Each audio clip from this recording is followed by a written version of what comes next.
Hello, Susanna Lobez here, actor turned barrister turned broadcaster turned true crime writer, and proud member of Sisters in Crime Australia. Welcome to the Scarlet Stiletto Bites podcast.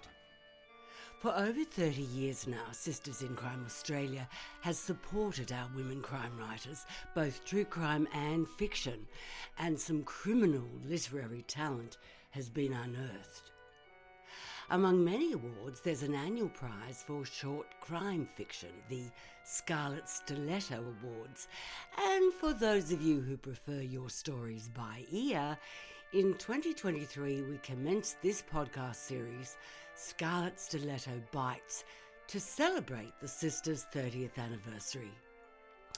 Each story is short, but not always sweet. Expect twisted tales, quirky humour, and a frisson of feminism. Please support us by following, sharing, reviewing, and generally spreading the word. We have no paywall. Today's story won second prize in the 2000 Scarlet Stiletto Awards. Two sisters experience a criminal trauma. Both turn to art to process it. Still Life by Dianne Gray. Sam and I sit by the sea. She's painting while I write. The seascape threads its way into her mind through her olive eyes, where it is dissected and arranged into neat little squares.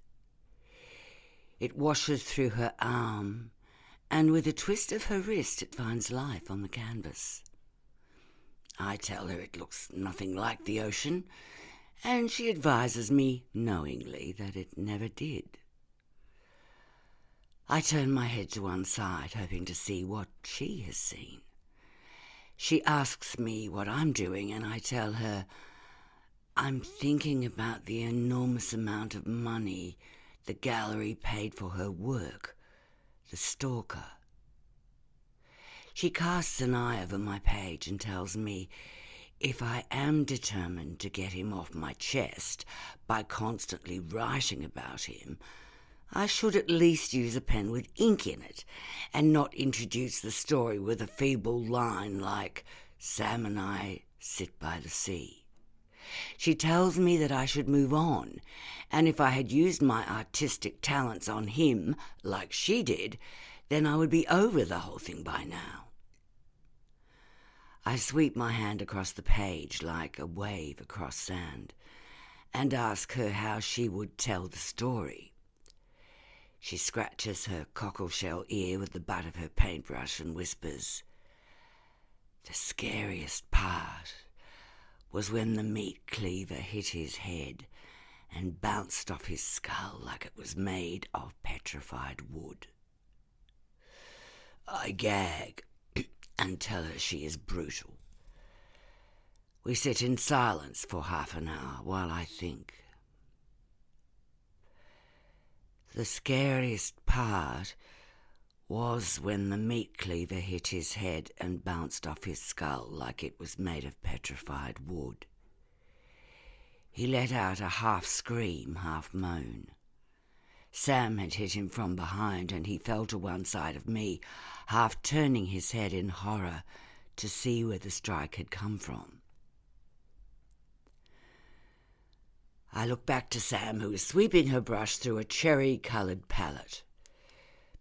"He should be grateful that I've immortalised him," she says casually. "Who?"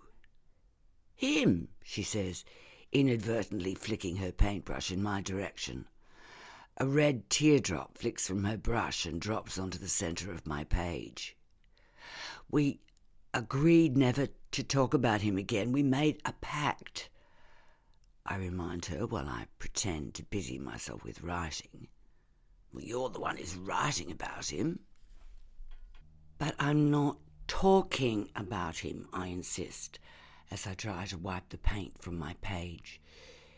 It leaves a red streak like blood across the words I have etched.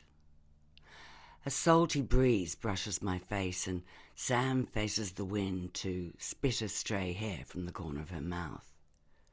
Her hair is dark and has the beautiful Italian thickness of our maternal grandmothers. Unfortunately, I inherited our father's peculiarities like wispy, dirty blonde hair, a love of Irish whiskey, and a stomach too tender for violence. The noise of the meat cleaver hitting his head ran through my ears like two cars colliding, and as he fell, he gripped the front of my nightgown. The force of his weight pulled my body from the bed. Sam struck again, hitting at his arm until it was no longer attached to his body. "Where are you up to?" Sam asks. "You came up behind him and hit him in the back of the head with the meat cleaver. He fell off the bed and grabbed my nightgown," I say, squinting to read the indents I've made with my inkless pen. "And you chopped off his arm." "Why do you have to call it a nightgown? You're so bloody old-fashioned sometimes," she says mercilessly. "Okay," I surrender. "What would you say?" "You were hysterical. He came in through your window and jumped on your bed, for Christ's sake. He must have been in your room for a couple of minutes by the time I'd heard the noise and come to help. Have you remembered what happened in those minutes?" I look down at the page to find that my pen has scratched a hole in the paper. I hate it when she does this. "I must have hit his head about 5 or 6 times. You started screaming and ran away." "But he had a hold of my nightgown," I protest. "He let your nightgown go after the first hit." Oh. She may have hit him a few more times in the head, but I couldn't stand the sound of metal on bone, so I ran to the kitchen and threw up in the sink. I could hear Sam calling out for me to come and help, but something happened to my knees. It was like they had turned to jelly, and even though I wanted to go back and help, I couldn't get them to move. And that's when the phone rang. "That's the 4th ship to pass in an hour," Sam says, directing my attention to the horizon. "Where do you think all these ships are heading?" But before I can answer, she responds to her own question. "I bet they're cruise ships full of rich people too scared to fly nowadays." I shrug my shoulders. My stomach is churning, and the thought of being on a boat doesn't help. I look back at the palette as Sam sweeps her brush through the lighter shade of blood and mixes it slowly with the deep peacock blue. I tell her the colour is wrong, the ship isn't purple, and she tells me it depends on how you look at it. I take another look out to sea. To me, the ship looks like a beetle floating across the horizon. I tell her I think the ship looks like a beetle. So she carves it to pieces in her mind and uses her brush to scatter its body and legs evenly across the canvas. That's her way of doing things, and it annoys me.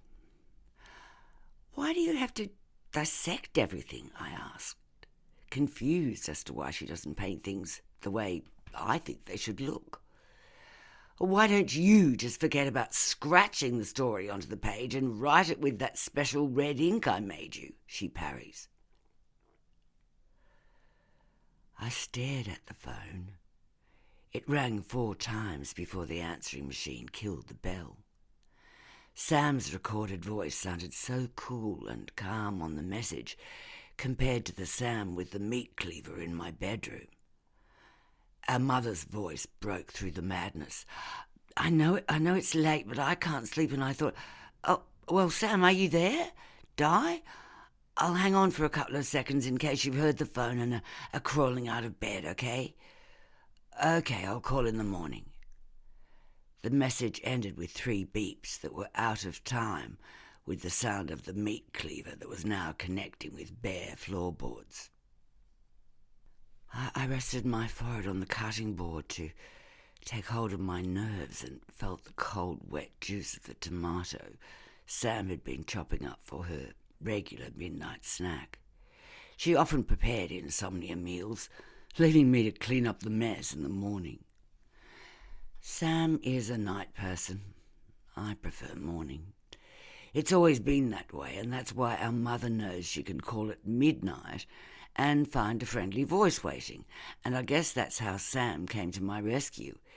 If Sam wasn't wandering around the kitchen that night, she would never have heard my window open and the footsteps of the stalker on my bedroom floorboards. Sam screamed out for me to come and help, and I had to hold on to the wall as I made my way down the hall. As I stood in the doorway of my bedroom, I could see that the stalker was alive and struggling for air. Sam was standing next to him at the windowsill. His one remaining arm was gripping the ledge, and I watched in horror as she lifted the meat cleaver high in the air and brought it down heavily on his shoulder blade. Anyway, Sam interrupts as she points the butt of her brush to her temple to imitate thinking, how do you know that things aren't naturally dissected? And when we see them, we see sort of all the pieces into a picture our brains can comprehend. It's up to us to pull the pieces apart and put them back together so we can understand what they really look like. What the hell are you talking about? I snap, knowing full well that she's talking about him again.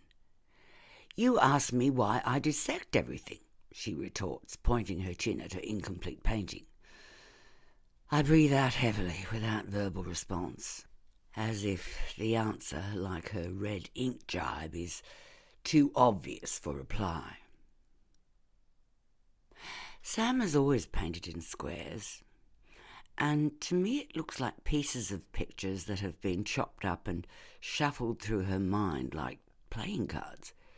She rearranges everything, from her thoughts to her food. When we were children, she would sit at the dinner table and shift her peas carefully between strands of spaghetti, organised into squares, of course, and she would turn her plate constantly to ensure an entire evenness around the rim. She always left a large space in the middle of her plate where nothing was allowed to be placed. Mum eventually bought her a special plate with a ridge in the middle, specifically made for an egg cup. This way the food wouldn't impinge on that space in the middle. Since the stalker was sold to the gallery, I've noticed that the empty space in the middle of her paintings has become smaller and smaller, and as I look at the canvas now, I see that the space in the middle of the picture is no bigger than my thumbnail. I wonder why the critics and art dealers have not noticed this trend.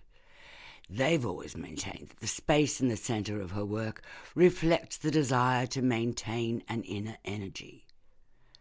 But I know what it is. It reflects her soul. It reflects that emptiness. Finished? She prods. Nowhere near it, I respond without eye contact. Or where are you up to now? I concentrate on my page and clear my throat. You screamed for me to come and help. When I got into the bedroom, you were standing next to the window, chopping at his one remaining arm. Crab? Why? You were a mess, she accuses indignantly. I had to come into the kitchen and drag you into the bedroom to help me, and all the while you were grabbing onto door handles and anything you could get your hands on. It was like trying to rescue a drowning dog. When you got into the bedroom, I let go of you and you ran out of the room. I had to come back to the kitchen and pour a straight whiskey down your throat before you even looked like calming down. Oh, Then, when we got back to the bedroom, he'd crawled to the window and was trying to pull himself up to get out, and that's when I hit him again, and you took off." Sam was screaming and crying when she came into the kitchen. She grabbed me and told me that I had to help her because he was too heavy to move. I didn't want to go, but she dragged me back to the bedroom, and when we got there, the stalker bore no resemblance to the man who had crippled our lives for 3 long years. He looked nothing like the man who had stood in the courthouse and sworn before a judge that he would not come within 100 meters of us, either of us, again. I could see an arm lying stiff on the floor to the left of my bed, and a leg bent like a flick knife at my feet. When Sam brought the meat cleaver down again, I saw that the canvas of the floor had turned into an ocean of blood that began to roll violently beneath my feet. "Oh, there's a storm on the way," Sam reports as if I hadn't noticed. I'm nearly finished here," I lie as I take a quick glance at her work. She is focusing on the far horizon, and in her brush strokes I can see a story taking shape. Her painting looks nothing like it did an hour ago, and I feel as if this is the first time she's painted a picture that I can actually recognise. I can make out shapes and purpose and scenery. 2 children have built a sandcastle near the shoreline, their hair flapping like pennants in the wind. One child is scratching secret words into the sand, while the other decorates the sandcastle with seaweed and pieces of broken shell. Seagulls are circling a sailboat near the jetty as a sailor scoops a catch of human limbs from the water. Another sailor is busying himself with fishing hooks, sewing pieces of the catch to the clean white sails. A storm is building to the east, manipulating the evenness of the ocean into heavy red peaks. I have to tell her that I like the painting, and since the stalker, I've found it harder and harder to find the empty space at the centre of her work. She explains that the girls on the beach are us, and we made a pact that we would never talk about him again. She tells me that seaweed, shells and stalkers are common, but sisters are hard to find. I tell her I'm finished. I write my last line and flick the pages back to the beginning of the story. Sam and I sit by the sea. She is decorating the sandcastle while I etch our history in the sand. The stalker threads his way into our lives, where he is dissected and arranged into neat little squares. His blood and limbs wash through Sam's arm, and with a twist of her wrist, he finds life on the canvas. I tell her that he looks nothing like still life on canvas, and she advises me knowingly that he never will. I turn my head to one side, hoping to see what she can see. She asks me what I'm doing, and I tell her I'm thinking. She casts an eye over my words and tells me that if I'm serious about telling the world that the stalker is merely a mosaic of one man's flesh and blood, I should write it away from the shoreline. A wave washes over the words I have written, and they are swallowed into the sand. The end. Thanks so much for listening. We'd love to get your feedback, and we'd love to reach more listeners. Our website is sistersincrime.org.au, and our email address is admin@sistersincrime.org.au. Until next Friday then, when we bring you another scintillating story from Australian women crime creative.